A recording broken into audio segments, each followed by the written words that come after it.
بسم اللہ الرحمن الرحیم۔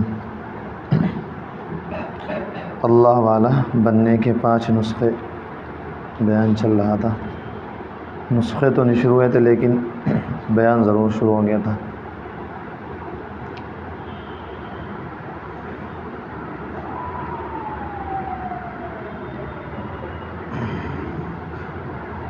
اللہ والا بننا کوئی معمولی مقام ہے؟ گناہ چھوڑنے کی ہمت مردانہ نصیب ہو جائے گی جب اللہ والے بن جاؤ گے۔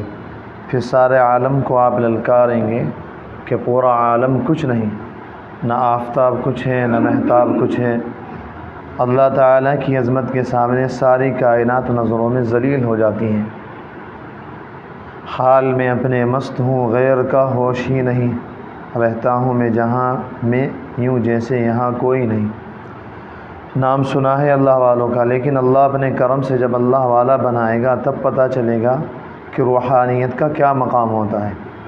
اللہ والا آسمان و زمین، سورج اور چاند، سلاطین کے تخت و تاج اور ساری کائنات کی لیلاؤ کو چیلنج کرتا ہے، کیونکہ اللہ تعالیٰ کو پا کر وہ دونوں جہاں سے بڑھ کر مزہ پاتا ہے۔ وہ شاہ جہاں، وہ شاہ دو جہاں، جس دل میں آئے مزے دونوں جہاں سے بڑھ کے پائے۔ مگر اللہ کیسے ملے گا، اس کا طریقہ کیا ہے؟ اب تھوڑی سی دیر میں اس کو پیش کرتا ہوں، باقی وضاحت ہوتی رہے گی۔ ساری زندگی اللہ کے غیر محدود مضامین کے بیان کرنے پر بھی یہ نہیں کہہ سکتا کہ آج بیان کا حق ادا ہو گیا۔ اللہ کی محبت کے بیان کا حق کبھی ادا نہیں ہو سکتا۔ حضرت جلال الدین رومی رحمۃ اللہ علیہ فرماتے ہیں، اے دنیا والو سنو، ہرچہ گویم عشق را شرح و بیان، چوں بعشق آیم خجل باشم آزاں۔ اب مولانا کا مضمون زبان اختر سے سنو اور درد آج گلشن اقبال کی اس مسجد سے سنو۔ جلال الدین رومی رحمۃ اللہ علیہ، جس نے 28,500 اشعار مثنوی کے اور 50,000 اشعار دیوان شمس تبریز کی امت کو پیش کیے۔ 28,500 اشعار ہیں، لیکن حضرت مولانا قاسم نانوتوی فرمایا کرتے تھے 3 کتابیں البیلی، پہلے نمبر پر قرآن مجید، دوسرے نمبر پر بخاری شریف، تیسرے نمبر پر مثنوی شریف۔ ہیں تو اشعار لیکن عجیب و غریب اللہ کی محبت۔ حضرت تھانوی فرمایا کرتے تھے اگر روزانہ معارف مثنوی کے 1-2 صفحے بھی مطالعے میں رہیں تو اللہ کی محبت بڑھتی ہے اسی کو۔ اس سے بہتر شرح مجھ سے اب تک بیان نہ ہوئی تھی، لیکن جب دوبارہ جلال الدین رومی رحمۃ اللہ علیہ فرماتے ہیں کہ جب میں اللہ کے عشق و محبت میں بیان کرتا ہوں تو سمجھتا ہوں کہ اس سے بہتر شرح مجھ سے اب تک بیان نہ ہوئی تھی، یعنی بہت اچھا بیان کیا میں نے آج، بہت عمدہ۔ گویا شاید میں نے آج اللہ کی محبت کا حق ادا کر دیا۔ لیکن جب دوبارہ مجھ پر عشق غالب آتا ہے، اللہ کی محبت کی کوئی توجہ مجھ پر پڑتی ہے، جب میں دوبارہ عشق و مستی میں آتا ہوں تو پہلی تقریر سے شرمندہ ہو جاتا ہوں کہ میں نے تو کچھ بھی اللہ تعالیٰ کا حق ادا نہیں کیا، اللہ کی محبت کے بیان کا حق ادا نہیں ہوا تھا۔ یہ تو مولانا رومی رحمۃ اللہ علیہ ہیں، لیکن ان کے غلام کے ساتھ بھی یہی معاملہ ہے۔ اب حضرت اپنے بارے میں فرما رہے ہیں کہ ان کے غلام کے ساتھ بھی یہی معاملہ ہے کہ ہر تقریر پر پہلی تقریر سے شرمندہ ہو جاتا ہوں کہ میں نے پہلی کیسی تقریر کی، مولا آپ کا کچھ بھی حق ادا نہ ہوا۔ اور یہ سلسلہ مرتے دم تک اور اگر زندہ رہا تو قیامت تک چلتا رہے گا، کیونکہ جہاں اللہ کی ذات ہے، جہاں تجلیات الہیہ ہیں، وہاں آفتاب نہیں ہے، وہاں نہ گھڑی ہے، نہ گھنٹہ، نہ زوال ہے، نہ فنا، نہ طلوع ہے، نہ غروب، نہ صبح ہے، نہ شام۔ اس لیے اپنے عاشقوں کو وہ خالق آفتاب ہر وقت سرگرم رکھتا ہے، ان کا سورج کبھی نہیں ڈوبتا۔ اب 5 باتیں سن لیجئے جو سب کے لیے ہیں، میرے لیے بھی ہیں، آپ کے لیے بھی ہیں۔ اگر کوئی یہ 5 عمل کر لے تو میرا 70 سال کا تجربہ یہ ہے۔ 70 سال کا تجربہ بتا رہے حضرت، اور کتنے بڑے آدمی ہیں آپ حضرات، اندازہ خوب کر چکے کئی سال کے اندر۔ میرا 70 سال کا تجربہ یہ ہے کہ یقیناً انشاءاللہ تعالی ولی اللہ بن کر مرے گا اور جلد بن جائے گا، اور احساس بلوغ اور احساس ولایت یعنی اللہ کی دوستی کا احساس بھی اسے نصیب ہو جائے گا۔ وہ خود سمجھ جائے گا کہ ہماری پلید اور ناپاک زندگی پہلے کیا تھی اور اب کیسی ہیں، اور بزبان حال کہے گا از لب نادید صد بوسہ رسید۔ یہ میرا فارسی شعر ہے۔ جب اللہ تعالیٰ پر کوئی فدا ہوتا ہے اور اپنا خون آرزو کرتا ہے، یعنی حرام آرزو کو خون کرتا ہے، ٹی وی دیکھنے کی آرزو، غیر محرم کو دیکھنے کی آرزو، جھوٹ بولنے کی، خون آرزو سے مراد وہی ہوتا ہے۔ جہاں بھی کتاب میں آئے گا، اب آئے بعد میں آئے تفسیر میں آئے، خون آرزو سے مراد یہی ہوتا ہے کہ جو بھی حرام خواہش دل میں پیدا ہو اس پر عمل نہ کریں، تو گویا اس کا ہم نے خون بہا دیا۔ تو جو اپنا آدمی اپنا خون آرزو کرتا ہے تو اللہ تعالیٰ کا پیار اس کو نادیدہ لب سے ادا ہوتا ہے، یعنی ایسے لب جو نظر نہیں آتے، ایسے لبوں سے اللہ تعالیٰ کا پیار عطا ہوتا ہے۔ دنیاوی عاشقوں کو ایک بوسہ نہیں ملتا، اور اللہ تعالیٰ اپنے عاشقوں کے شکستہ اور ٹوٹے ہوئے دل کے سینکڑوں بوسے لیتا ہے، اور وہ لب اللہ کے پیار کے نظر نہیں آتے مگر دل محسوس کرتا ہے۔ اب اس عالم کی بات پیش کر رہا ہوں، ہم کیسے ولی اللہ بنے اور جلد سے جلد اللہ کی دوستی کا تاج ہمارے سر پر آ جائے۔ اگر بندے ہیں تو انشاءاللہ خواجہ حسن بصری ہو جائیں گے، اور بندیہ رابعہ بصریہ ہو جائیں گی۔ اس سے آپ اندازہ لگا لیجیے کتنے اہم نسخے ہوں گے، تاکہ دل میں اہمیت بیٹھ جائے۔ آپ غور سے سنائیں گے تو شاید وہ اس ہفتے تو ایک دو ہی آ جائیں اور بعد میں آئیں گے۔ مطلب حضرت فرما رہے کہ اگر بندہ ہے تو وہ خواجہ حسن بصری، یعنی ان جیسا اس زمانے میں، اور اگر عورتیں ان 5 نسخوں پر عمل کریں گی تو رابعہ بصریہ بن جائیں گے۔ اللہ کی رحمت کا دروازہ ابھی کھلا ہوا ہے۔ یہ نہ کہو کہ بڑے بڑے اولیاء چلے گئے، وہ زمانہ نہیں ہے، نہیں، وہی زمانہ ہے۔ جب خالق زمانہ موجود ہے تو زمانہ کیا بیچتا ہے، اللہ تعالیٰ تو موجود ہے نا۔ ہمارے دادا پیر حکیم الامت حضرت تھانوی رحمۃ اللہ علیہ فرماتے ہیں، خدا کی قسم آج بھی شیخ عبد القادر جیلانی رحمۃ اللہ علیہ، خواجہ معین الدین چشتی اجمیری رحمۃ اللہ علیہ، امام غزالی، امام رازی رحمہ اللہ جیسے اولیاء موجود ہیں، بس تلاش کی ضرورت ہے اور نظروں کی ضرورت ہے۔ کرسیوں پر ہیں، بھری ہوئی ہیں، کوئی کرسی ولی اللہ کی خالی نہیں ہے۔ اس کا مطلب یہ نہیں ہے کہ مطلب ابھی کوئی خانقاہ میں کسی شیخ کا انتقال ہو گیا تو ہم کوئی وہاں آ گیا تو آپ اسے سمجھیں کہ وہی ولی اللہ ہے۔ مطلب یہ ہے کہ ان کی کرسی پہ آ جاتا ہے کوئی نہ کوئی، چاہے دوسری جگہ آیا ہو، ورنہ کوئی خانقاہ ایسی تھی وہاں کوئی اللہ والا تھا، اب بعد میں کوئی بدین آ گیا، آپ نے کہا بھائی حضرت تھانوی کا ارشاد سنا تھا کرسی خالی نہیں رہتی، لہٰذا یہ آ گیا تو یہی اصل ہے۔ یہ مطلب نہیں ہے کہ اسی جگہ کوئی آ جائے، اس کی جگہ پہ کوئی نہ کوئی آئے گا، وہ چاہے جہاں آئے، مقام مخصوص نہیں ہے۔ ورنہ ذہن میں ایک دم یہ بات آئے گی کہ بھئی ہاں تو شیخ صاحب تھے، اب ان کے بعد یہ آ گئے، اب ان کی حالت بہت دیکھنے میں بھئی غیر مناسب آدمی ہے، لیکن حضرت تھانوی کا مضمون سنا تھا 2 منزلی مسجد میں مغرب بعد مفتی صاحب کی زبان سے کہ بس کرسیاں خالی نہیں رہتی، اسی کے پیچھے پڑ گئی، یہ مطلب نہیں۔ بس ہماری آنکھوں میں قصور آ گیا اور فطور آ گیا۔ حکیم الامت نے قسم کھا کر یہ شعر پڑھا تھا، وہ رحمت کا بادل آج بھی برس رہا ہے جو شیخ عبد القادر جیلانی رحمۃ اللہ علیہ، خواجہ معین الدین چشتی اجمیری، شیخ شہاب الدین سہروردی اور خواجہ بہاء الدین نقشبندی رحمۃ اللہ علیہ، یہ چاروں سلسلے کے اولیاء پر برستا تھا۔ جو ابر رحمت اس وقت برس رہا تھا وہ آج بھی موجود ہے۔ لیکن لوگوں نے اللہ والوں کو نہیں پہچانا کہ اللہ والوں کی غلامی سے کیا ملتا ہے۔ میرا مطالعہ زیادہ وسیع نہیں ہے، حضرت زیادہ پڑھے ہوئے نہیں تھے، یعنی عالم تو تھے لیکن زیادہ پڑھتے نہیں تھے، لیکن بڑے بڑے علماء دین اللہ تعالیٰ کے کرم سے اس وقت میری بات سن کر حیران ہیں، اور افریقہ، برطانیہ، امریکہ، بنگلہ دیش، ہندوستان، ساری دنیا کے علماء میں میری کتابیں پڑھی جا رہی ہیں۔ یہ کیا بات ہے؟ یہ اللہ والوں کی غلامی کا صدقہ ہے۔ اللہ والوں کی خدمت رائے گاہ نہیں جاتی۔ اس کی مثال یہ ہے کہ جیسے آپ کا ایک ہی بیٹا ہو اور آپ کو بہت پیار ہو اور اس کی خدمت میں کوئی رہتا ہو، آپ کا کوئی بیٹا ہو اور آپ کو اس سے بہت محبت ہو، اب کوئی اس کی خدمت کر رہا ہے۔ باپ دوسرے ملازمین کی استعداد اور نالج کو پوچھے گا، لیکن اپنے پیارے بیٹے کے خادم کی قابلیت نہیں پوچھے گا۔ باپ یہی کہے گا جو میرا بیٹا کھائے گا وہی میرے بیٹے کا خادم بھی کھائے گا، یہ جگری دوست ہے میرے بیٹے کا۔ تجربے کی بات کہتا ہوں، اللہ والوں کی دوستی سے آپ کو بلا قابلیت وہ مقام ملے گا، بڑے بڑے قابل اس مقام سے حیران رہ جائیں گے۔ اللہ تعالیٰ کے محبوب بندوں کی برکت سے حق تعالیٰ کی رحمت کا ظہور ہوتا ہے کہ اگرچہ بندہ بھی خود محبوبیت کے اس مقام پر نہیں۔ ہمارے حضرت کا خود یہ حال تھا، کون جانتا تھا پھول پور کے غریب مدرسے کو، پھر کیا نام اس کا، روضۃ العلوم مدرسے کا نام، چھوٹا سا مدرسہ، نہ کھانے کو نہ پینے کو ناشتہ بھی نہیں ملتا تھا۔ بچے مشورہ دیتے دارالعلوم چلو دیوبند پڑھو، یہاں پڑھ کے کیا کرو گے، دیوبند کی عالی سند۔ حضرت فرمایا کرتے تھے مجھے سند نہیں چاہیے، خالق سند اللہ تعالیٰ چاہیے۔ مگر میرے نہایت، پھر دیکھیے سارے اللہ تعالیٰ نے کیا بڑے بڑے دیوبند کے علماء حضرت کی باتیں لکھتے تھے، مگر میرے نہایت پیارے اور نہایت محبوب اولیاء کا خادم ہے، اس کو کیسے میں اپنی رحمت سے محروم کر دوں؟ لہذا کسی اللہ والے سے اپنی دوستی کرو۔ اللہ تعالیٰ اپنی رحمت سے اپنے عاشقوں اور اولیاء کی خدمت کو رائے گاہ نہیں کرتے۔ آج میں نے راز ظاہر کر دیا کہ آپ لوگ میرے پاس کیوں آتے ہیں۔ ہماری کوئی محنت نہیں، صرف اللہ والوں کی صحبت میں، ان کی خدمت میں اختر نے جان کی بازی لگائی ہے، اور جان لڑائی. ایک دفعہ حضرت کو یہ تک معلوم ہو گیا تھا، لوگوں نے بتا دیا تھا کہ آج رات تمہیں قتل کرنے کا ارادہ ہے حاسدین کا. حضرت شاہ عبد الغنی پھول پوری کو جب بھی چھوڑ کے نہیں گئے تھے، جہاں تک بتا دیا گیا تھا. تو یہ دہلی میرے شیخ شاہ عبد الغنی صاحب رحمۃ اللہ علیہ کے میزبان الیاس صاحب دہلوی نے میرے دوستوں پر ایک رات کا راز فاش کیا. تم لوگوں کو اختر کی ایک بات سناتا ہوں. یہ ایسی بات تھی حضرت خود بھی بھول گئے تھے، لیکن الیاس دہلوی صاحب ان کو یاد تھی. اور یہ بات بنگلہ دیش میں بھی سنائی، یہاں بھی اور سعودی عرب میں بھی، کہ شیخ عبد الغنی صاحب میرے مہمان تھے. الیاس صاحب نے فرماتے ہیں اس وقت اسباب نہیں تھے جس سے حضرت شیخ کو تہجد کے وقت گرم پانی مل سکے، تو اختر نے مجھ سے کہا کہ آپ پانی گرم کرا کے مجھے دے دیجئے، اس کی گرمی کا باقی رکھنا میری ذمہ داری ہے.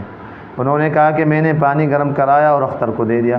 اس رات میں نے دیکھا کہ اختر نے اپنے گدے سے گرم پانی کے برتن کو لپٹا لیا اور پیٹ سے دبا لیا، اور رات بھر اپنے پیٹ سے لپٹائے ہوئے جاگتا رہا تاکہ پیٹ کے نیچے وہ پانی گرم رہے. یہ بات مجھے یاد بھی نہیں تھی. یہ الیاس صاحب نے سنائی جو ابھی زندہ ہیں، یہیں پیچھے ان کا مکان ہے، کبھی آئے تو پوچھ لینا. یہ تو ایک رات کی بات ہے. جب میرے شیخ کے تالاب میں جون کے مہینے میں پانی خشک ہو جاتا تھا تو اختر شیخ کے وضو کے لیے لوہے کا گھڑا سر پر رکھ کر 1 میل سے پانی لاتا تھا اور لو چلتی رہتی تھی. آپ لوگوں نے مجھ کو یہاں اس وقت پایا جب اللہ تعالیٰ نے میرے لیے رحمت کے خاص دروازے کھول دیے. یہ میرے ٹھاٹ باٹ شاہانہ اب دیکھ رہے تم. اور میرے بڑھاپے پر اللہ تعالیٰ نے پینشن جاری کر دی. میری جوانی آپ دیکھتے تو پتہ چلتا اللہ تعالیٰ نے اختر کو اپنی کس توفیق سے نوازا تھا. میرا شیخ ناشتہ بھی نہیں کرتا تھا. شیخ 70 سال کے تھے، میری جوانی تھی، لیکن میں نے اپنے شیخ کی محبت میں 10 برس تک کبھی ناشتہ نہیں کیا. 10 برس تک فجر سے لے کر 1 بجے دوپہر تک ایک قطرہ چائے نہ پانی، کچھ بھی منہ میں نہ جاتا. جوانی میں بھوک کتنی لگتی ہے. مجھے اس راز کو اللہ تعالیٰ کے بھروسے فاش کرنا پڑا. حق تعالیٰ کی کتنی بڑی رحمت تھی اختر پر کہ جوانی میں 10 برس تک بغیر ناشتے کے رہا ہوں، اور یہ فعل میرا اختیاری تھا، یعنی میں نے خود پسند کیا تھا. ورنہ تو شیخ کہتے تھے بھائی جاؤ تم ناشتہ کر لو جا کے، لیکن مجھے گوارا نہیں ہوتا تھا میرا شیخ بھوکا رہے اور میں کھا لوں. میرے شیخ کے گھر والوں نے ناشتے کی پیشکش بھی کی تھی کہ تمہارا ناشتہ بنا دیا کریں، مگر میں نے کہا چونکہ میرے شیخ حضرت ناشتہ نہیں کرتے تو مجھے شرم آتی ہے کہ میرا مرشد ناشتہ نہ کرے اور میں ناشتہ کر لوں. میرا ناشتہ شیخ کی محبت اور ذکر اور تلاوت اور اشراق سے ہوتا تھا، اور اس کی لذت آج تک محسوس کرتا ہوں. لہذا جب حضرت 1 بجے کھانا کھاتے تو میں بھی حضرت کے ساتھ 1 بجے کھاتا تھا، مگر جو مزہ مجھ کو ملتا تھا اس وقت وہ بس مت پوچھو. ایک دفعہ تو ایسا ہوا تہجد میں حضرت چل دی رات کو، کچھ الہام باتیں ہوئی مثنوی کی. حضرت رات کو تہجد میں چلے، پھول پور پہنچ گئے، قریبی گاؤں تھا. فجر کے وقت حضرت نے پوچھا ارے اس وقت؟ شاہ عبد الغنی صاحب نے جی حضرت اس وقت آپ کی یاد آ رہی تھی. فجر کے بعد حضرت سے کہنے لگے حضرت کچھ مضمون آئے ہیں اللہ تعالیٰ کی طرف سے، سناؤں؟ حضرت نے فرمایا سناؤ. 11 بجے تک 5-6 گھنٹے مسلسل سناتے رہے حضرت شیخ شاہ عبد الغنی کو. اور حال یہ تھا کہ شاہ عبد الغنی پھول پوری بھی اپنے 18-19 سال کے مرید کی باتوں پر رو رہے تھے. تو آج میں آپ لوگوں کو شارٹ کٹ راستہ بتاتا ہوں جلد پہنچنے والا، کہ دنیا میں جس اللہ والے سے یا ان کے غلاموں سے مناسبت ہو اس کی خدمت اور محبت کرو، مگر اخلاص کے ساتھ. یعنی کہ یہ بڑا بن گیا میں بھی بڑا بن جاؤں. اللہ کے یہاں محبت وہی مقبول ہے جو اتباع کے ساتھ ہو. شیخ کے مشورے پر جان کی بازی لگا دو اخلاص کے ساتھ اللہ کے لیے. سید احمد شہید رحمۃ اللہ علیہ سے ایک عالم نے کہا، اور یہ سید احمد صاحب عالم نہیں تھے مگر علماء ان سے بیعت تھے. ان کی نسبت یعنی اللہ تعالیٰ سے تعلق اتنا طاقتور تھا، علم لدنی حاصل تھا، براہ راست اللہ تعالیٰ سے علم ملتا تھا ان کو، الہام. ایک عالم مولانا عبدالحی بھڑانوی نے کہا مجھے 2 رکعت ایسی پڑھوا دیجئے جس میں وسوسہ نہ آئے. سید احمد شہید سے فرمایا مجھے 2 رکعت ایسی پڑھوا دیجئے جس میں وسوسہ نہ آئے. پوری نماز میں اللہ اکبر سے لے کے سلام پھیرنے تک میرا دل اللہ کے سامنے پیش رہے. فرمایا اچھی بات ہے، دیکھی جائے گی کبھی. بس ایک رات سید صاحب کو القاء ہوا اللہ تعالیٰ کی طرف سے، آج اس کو وہ نماز پڑھوا دو. آسمان سے دل پر حکم آ گیا. بس حضرت سید احمد شہید اٹھے، مولانا کو جگا اور فرمایا مولانا اللہ کے لیے اٹھ جائیے. مولانا اٹھ گئے. پھر فرمایا مولانا اللہ کے لیے وضو کر لیجئے. مولانا نے وضو کر لیا. پھر فرمایا مولانا اللہ کے لیے 2 رکعت پڑھ لیجئے. وہی نماز جو ان کی تمنا تھی پا گئے. 2 رکعت میں بالکل وسوسہ نہیں آیا. اسی ادا پر حضرت سید احمد شہید سے بیعت ہو گئے. بڑے بڑے علماء سید صاحب سے بیعت تھے اور خود سید صاحب عالم نہیں تھے، اللہ تعالیٰ بعض کو علم لدنی عطا فرماتا ہے، یہ تصوف بلا دلیل نہیں ہے۔ انہیں کا واقعہ مولانا عبداللہ صاحب بڑھانوی کا، حضرت کے شیخ کی شادی ہوئی سید احمد شہید کی، نہیں تو بعض کچھ 1-2 دن دیر ہو گئی نماز فجر میں آنے میں، یعنی مثلاً 50 کا ٹائم ہے، 5:50 کا، حضرت 55 پہ آ گئے، تھوڑی دیر ہو گئی، 1-2 مرید ایسے اتنے صاف ہوتے تھے۔ دوسری دن دیر ہو گئی تو مولانا عبدالحی صاحب بڑھانوی بول گئے کہ شادی نہیں ہوئی تو کیا عیش و عشرت ہو گئی کیا؟ حضرت جی کو ٹوک دیا کہ دیر سے آ رہے آپ فجر میں، تو حضرت نے کہا نہیں انشاءاللہ میں کل سے ٹائم پہ آیا کروں گا۔ کہتے ہیں ٹوکو نہ ٹوکو، ٹوکنا چاہیے، سب کو ٹوکنا چاہیے، ادب کے دائرے میں۔ شیخ کا ادب اور ہے، عام آدمی کا ادب اور ہے، عالم کا ادب اور ہے، اگر چپ رہو گے تو بس پھر تو ہو گیا بیڑا پار۔ وَعَلَّمْنَاهُ مِن لَّدُنَّا عِلْمًا، قرآن پاک میں اللہ تعالیٰ فرماتے ہیں ہم جس کو چاہتے ہیں علم لدنی عطا کرتے ہیں، اس کو آسمان سے علم عطا ہو جاتا ہے۔ ایک بے پڑھے لکھے شیخ عالم نہیں تھے، ایک مفتی صاحب نے ہم بزرگ سے کہا کہ اس جوان کی زندگی مت ضائع کرو جو ان کی خدمت میں رہتا تھا، اس کو میرے مدرسے میں بھیج دیجئے۔ فرمایا پہلے آپ اس سے کوئی سوال کر لیں، یہ قابل نہیں مقبول ہے، آپ سوال کر کے دیکھیے۔ تو اس عالم نے سوال کیا کہ وضو کرتے وقت فرض کو مؤخر کیوں کیا جبکہ فرض کا درجہ زیادہ ہے؟ اس لیے پہلے منہ دھونا چاہیے تھا جو فرض ہے، لیکن ہاتھ دھونا اور کلی کرنا، ناک میں پانی لینا سنت ہے، تو یہاں سنتوں کو فرض پر کیوں مقدم کیا گیا؟ یعنی پہلے اللہ تعالیٰ نے یہ کیوں کہا، یا نبی اکرم صلی اللہ علیہ وسلم نے یہ کیوں کہا کہ ہاتھ دھو پہلے؟ فرض چاہ رہے ہیں نا وضو کا، وضو کے فرض چاہ رہے ہیں، سب سے پہلا فرض منہ دھونا ہے، تو ہونا ہی چاہیے تھا، فرض سے ابتدا ہوتی، سنت تو دوسرے نمبر پہ ہے نا، تو اللہ تعالیٰ نے سنت کو کیوں مقدم کیا یا اللہ کے نبی نے؟ تو ان مولوی صاحب نے ان سے سوال کر لیا، اس کی کیا وجہ ہے؟ فوراً آسمان سے اس کے دل میں آواز آ گئی، اس نے کہا سنت کو فرض پر اس لیے مقدم کیا، سنت مکمل فرض ہے، فرض کو مکمل کرتی ہے، اس کو پورا کرتی ہے، سنت سے فرض کی تکمیل ہوتی ہے۔ وضو کے صحیح ہونے کے لیے شرط یہ کہ پانی کا رنگ اور ذائقہ اور بو صحیح ہو، 3 چیزیں شرط ہیں، پانی کا رنگ صحیح ہو یعنی اپنے عام انداز پر ہو، اس کی بو صحیح ہو، اس کا ذائقہ نہ بدلا ہو، تو پانی پاک ہے۔ تو پانی ہاتھ میں لینے سے پانی کا رنگ پتہ لگ جائے گا، رنگ تبدیل تو نہیں ہو چکا اور پانی وضو کے قابل ہے ہی نہیں۔ اس کے بعد کلی کرنا سنت ہے تاکہ پانی کا ذائقہ معلوم ہو جائے۔ دیکھا نہیں کمال ہے، سمجھ میں آیا؟ پانی کا ذائقہ معلوم ہو جائے، کیونکہ اگر ذائقہ بدل جائے تو پانی وضو کے قابل نہیں رہتا۔ اس کے بعد ناک میں 3 دفعہ پانی لینے کا حکم ہے تاکہ پانی سونگھ کر پتہ چل جائے کہ پانی کی بو کیسی ہے۔ تب سمجھ میں آیا کہ سنت کو اس لیے مقدم کیا، پانی سڑا ہوا تو نہیں ہے اور وضو کے قابل ہے، بس فرض کی تکمیل کے اس لیے سنت کو مقدم کیا۔ یہ حکمت ہے وضو میں سنتوں کو پہلے کی ادا کرنے کی۔ بس اس عالم کے ہوش اڑ گئے کہ بچہ جس نے مدرسے کا منہ نہیں دیکھا کہاں سے جواب دے رہا ہے، وہ قابل تو نہیں تھا لیکن خدمت شیخ کی برکت سے مقبول ہو گیا تھا، اللہ تعالیٰ نے قبول کر لیا تھا۔ جب مقبول ہو گیا تو جس کا مقبول ہے وہ اس کی آبرو کی لاج رکھتا ہے، جیسے آپ اپنے پیاروں کی لاج رکھتے ہیں تو اللہ تعالیٰ بھی اپنے پیاروں کی لاج رکھتے ہیں۔ حضرت مولانا رشید احمد صاحب گنگوہی، حضرت مولانا قاسم صاحب نانوتوی، ان حضرات حضرت تھانوی سے ایک صاحب نے پوچھا کہ آپ تو خود بہت بڑے عالم ہیں، آپ ایک غیر عالم سے حاجی امداد اللہ صاحب سے بیعت ہو گئے، اس کی وجہ کیا رہی؟ اللہ تعالیٰ نے آپ کو علم، اتنا زبردست علم۔ کہنے لگے ہاں آپ بات تو صحیح کہہ رہے ہیں، لیکن ہم نے جب پڑھ رہے تھے، ہم پڑھائی کے زمانے میں پورے سال 10 سال 12 سال جتنے بھی لگائے، اس میں ہم نے مٹھائیوں کی فہرست تو معلوم کر لی تھی، یہ فلاں مٹھائی ہے، یہ فلاں مٹھائی ہے، یہ فلاں مٹھائی ہے، مثلا نماز کا خشوع، قرآن کی لذت، سجدے کی لذت، وہ سب تو ہمیں معلوم ہو گئی تھی، لسٹ ہمارے ہاتھ میں آ گئی تھی، لیکن اس کا ذائقہ معلوم نہیں ہوا تھا۔ ذائقہ تب معلوم ہوا جب حضرت حاجی امداد اللہ صاحب کی خدمت میں پہنچے۔ اب باقاعدہ انہوں نے ہمیں مٹھائی کھلا دی، ہمارے منہ میں رکھ دی، نماز میں لذت کیسے آتی ہے وہ ان کی خدمت میں جا کے معلوم ہوا۔ حدیث شریف سے یہ تو معلوم ہو گیا تھا کہ نماز میں لذت، خشوع ہونا چاہیے، قرآن میں کیسی لذت ہونی چاہیے، یہ حضرت حاجی امداد اللہ صاحب کے پاس جا کے معلوم ہوا۔ اب خیر 5 نسخے سنیے۔ حصول ولایت کے 5 اعمال۔ اب میں متن متین پیش کرتا ہوں، یعنی 5 اعمال جن سے آپ کو ولایت کا بنیاد اور فنیشنگ معلوم ہو جائے گی۔ نمبر 1، اللہ والوں کی صحبت۔ روئے زمین پر جس کسی اللہ والے سے مناسبت ہو اس کی صحبت میں رہا کرو، جس سے بھی آپ کو طبیعت چلتی ہو، بس حق پرست ہو، اور خواتین اس کی باتیں اور تقریر سنتی رہیں، ہاں خواتین اس کی صحبت میں نہ جائیں، اور اس کی کتابیں پڑھتی رہیں۔ مرد آنکھوں سے صحبت یافتہ ہوں گے، عورتیں کانوں سے صحبت یافتہ ہو جائیں گی۔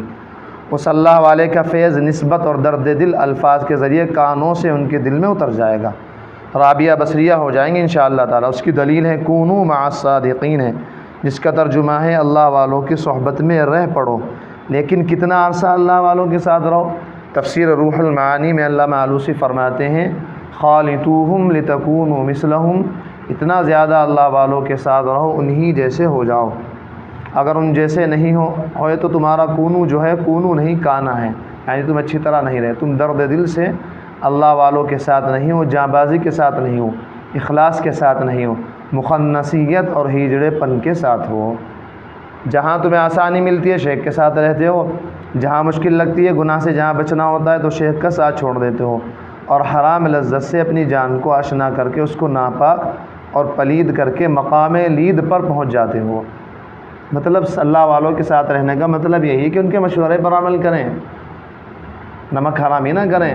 اللہ والوں کے پاس بھی جا رہے، گھر میں جا کے بے پردگی بھی کر رہے، اللہ والوں کے پاس بھی جا رہے، غیبت بھی کر رہے، اللہ والوں کے پاس بھی جا رہے، سود بھی لے رہے، اللہ والوں کے پاس بھی جا رہے، نماز بھی چھوڑ رہے، اللہ والوں کے پاس بھی جا رہے، داڑھی بھی منڈا رہے، یہ نہیں، اس صحبت کا کوئی فائدہ نہیں، یہ حضرت اسی کا فرما رہے ہیں۔ نمبر 2، ایک تو یہ اللہ والوں کی صحبت، دوسرے ذکر اللہ پر مداومت۔ جو شیخ ذکر بتا دے تھوڑا بہتا وہ کرتے رہو، شیخ جو ذکر بتا دے اس پر مداومت کرو، ہمیشگی کرو، کبھی ناغہ نہ کرو، تک جاؤ تو تعداد کم کر دو۔ مثلا اگر 100 دفعہ ذکر کرتے ہو تو 10 مرتبہ کر لو، لیٹے لیٹے کر لو، مگر ناغہ نہ کرو، اور اپنے نفس کے گریبان میں منہ ڈالو اور پوچھو کہ تمہارے کتنے دن رات ایسے گزرے ہیں جس دن تم نے ایک دفعہ بھی اللہ نہیں کہا اور کھانا کھا کر سو گئے، حالانکہ کوئی عذر نہ تھا۔ اگر کسی دن زیادہ تھک گئے اور 100 دفعہ پڑھتے تھے تو 10 دفعہ پڑھ لو، اگر 300 مرتبہ پڑھتے تھے تو اس دن 30 مرتبہ پڑھ لو، تو تمہارا 300 ادا ہو جائے گا، کیونکہ 1 پر 10 کا وعدہ ہے۔ میرے شیخ شاہ عبد الغنی صاحب نے اپنے مرشد حکیم الامت تھانی رحمۃ اللہ علیہ کو لکھا کہ آپ نے مجھ کو 70 مرتبہ صلاۃ تنجینا بتایا ہے، اور میں جونپور کی شاہی مسجد میں 16 سبق پڑھاتا ہوں، اور سب موقوف علیہ سے اوپر کے ہیں، یعنی آخری سال کے، مولوی بننے کے، مشکات جلالین وغیرہ۔ تو حکیم الامت نے لکھا کہ اگر آپ علم دین کی مشغولی سے 70 دفعہ نہیں پڑھ سکتے تو 7 دفعہ پڑھ لیں، لیکن ناغہ نہ کریں۔ ناغہ کی بہت بے برکتی ہوتی ہے۔ قرآن پاک میں 1 پر 10 کا وعدہ ہے، تو 7 کو 10 سے ضرب کر لو، 70 دفعہ ہو جائے گا۔ شیخ ایسا حکیم الامت ہونا چاہیے، اگر کسی دن آپ کو سستی ہو اور دل نہیں چاہتا تو کم سے کم 100 کی جگہ 10 مرتبہ پڑھ کر سو جاؤ، اور اگر اتنا بھی نہ کر سکو تو ایسے ظالم مرید کو کہتا ہوں اس دن کھانا مت کھاؤ، بغیر کھائے سو جاؤ، کچھ غیرت کرو شیخ کی بات پر، ایک وقت نفس کو فاقہ کراؤ۔ یہ نفس بغیر سزا کے صحیح نہیں ہوتا، اس کا کورٹ مارشل کرنا پڑتا ہے، مگر روح کو چیف ایگزیکٹو بننا پڑتا ہے، یعنی صدر۔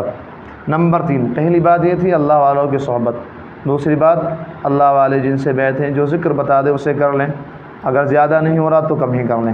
نمبر 3، گناہوں سے محافظت، اللہ اہل اللہ کی مصاحبت، ذکر اللہ پر مداومت، گناہوں سے محافظت۔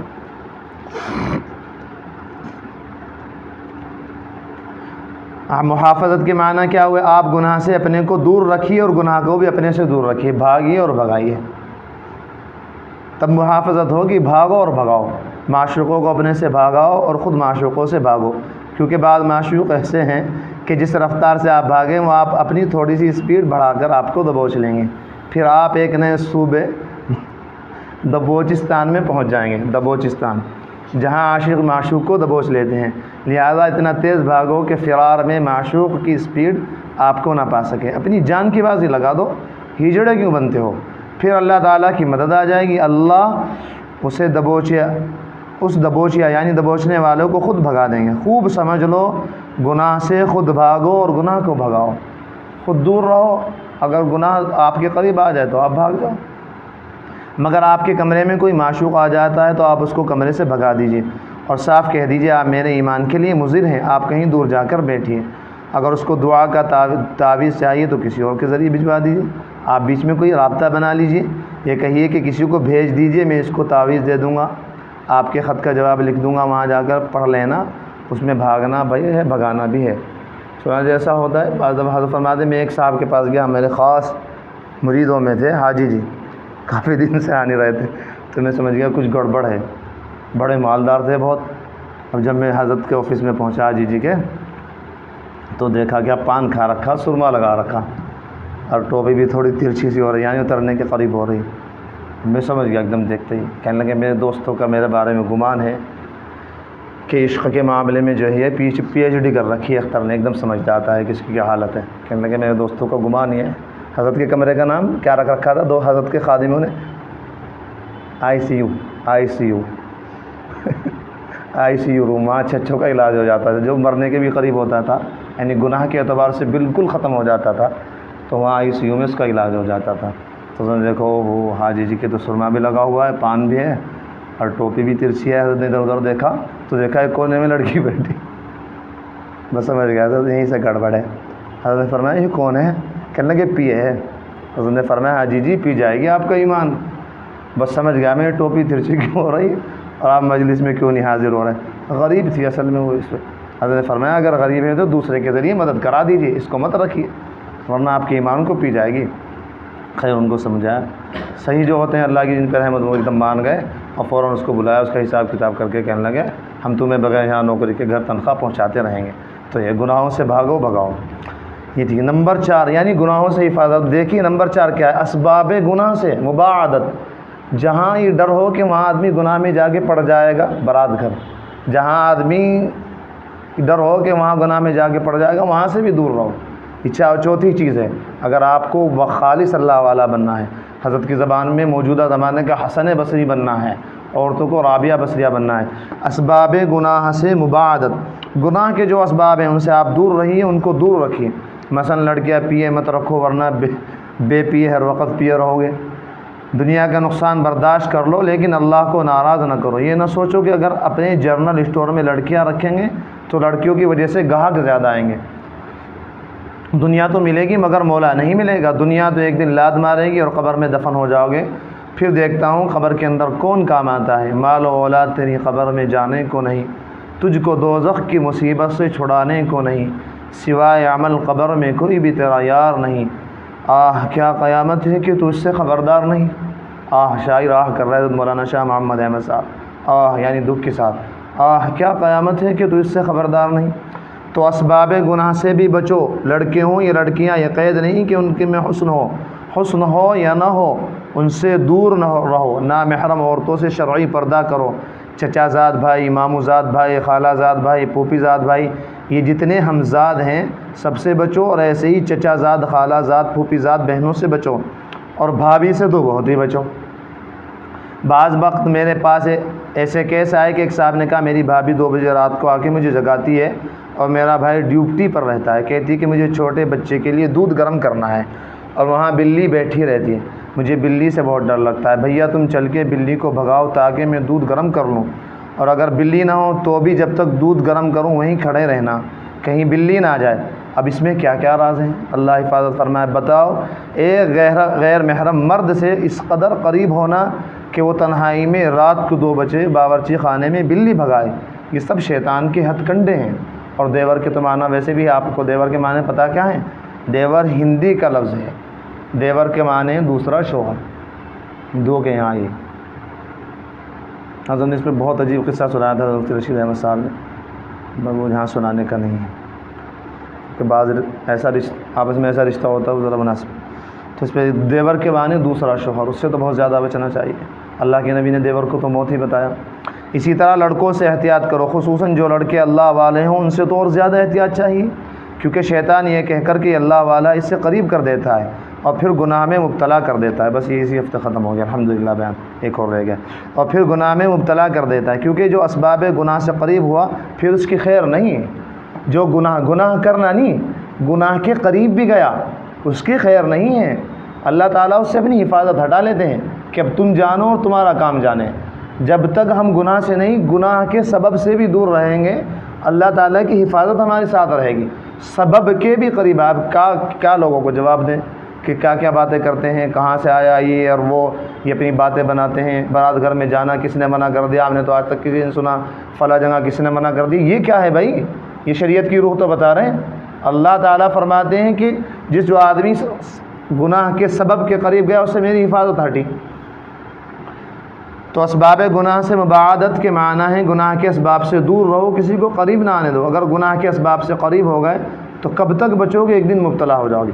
پانچویں اور آخری بات، ایک صفحہ، طریق سنت پر مواظبت، آپ صلی اللہ علیہ وسلم کی سنتوں پر عمل کرنا، حضور اکرم صلی اللہ علیہ وسلم کے طریق سنت پر قائم رہنا، یہ شریعت و طریقت کی جان ہے۔ اور سب سے بڑی سنت کیا ہے؟ یہاں فرما دیا نا، سنت پر قائم رہنا شریعت و طریقت کی جان ہے، اور سب سے بڑی سنت ہے گناہوں سے بچنا، تقوی اختیار کرنا۔ اس کو کیوں نہیں سنت سمجھتے آپ؟ حالانکہ فرض ہے، لیکن کیونکہ طریقہ، سنت کے معنی طریقہ، اللہ کے نبی کا سب سے بڑا طریقہ، اعلیٰ طریقہ گناہوں سے بچنا ہے۔ نماز بھی تو سنت ہے، سنت کے معنی طریقے کے تو ہیں، لیکن اس کا حکم یہ ہے کہ نماز فرض ہے۔ واجب بھی تو سنت ہے، یعنی اللہ کے نبی کا طریقہ ہے، یعنی وطر، لیکن اس کا حکم ہے کہ واجب ہے۔ دھاڑی بھی اسی طرح سنت ہے۔ اب یہاں آپ کے معنی سمجھ میں آئے سنت کے معنی طریقہ، لیکن حکم اس کا دھاڑی کا یہ کہ واجب ہے۔ بعض علماء کہتے ہیں فرض ہے، فرض کے درجے میں آ جاتی ہے۔ تو سنت سے مراد نہیں، رکھ لو تو رکھ لو، کٹوا دو تو کٹوا دو، یہ ہے۔ ورنہ تو فرض نماز کو چھوڑ دیجیے آپ، سنت ہی تو ہے، اللہ کے نبی نے پڑھی تو ہے فرض نماز۔ قل ان کنتم تحبون اللہ فاتبعونی یحببکم اللہ، نبی آپ اعلان کر دیجیے اگر تم اللہ سے محبت کرتے ہو تو میری چلن چلو۔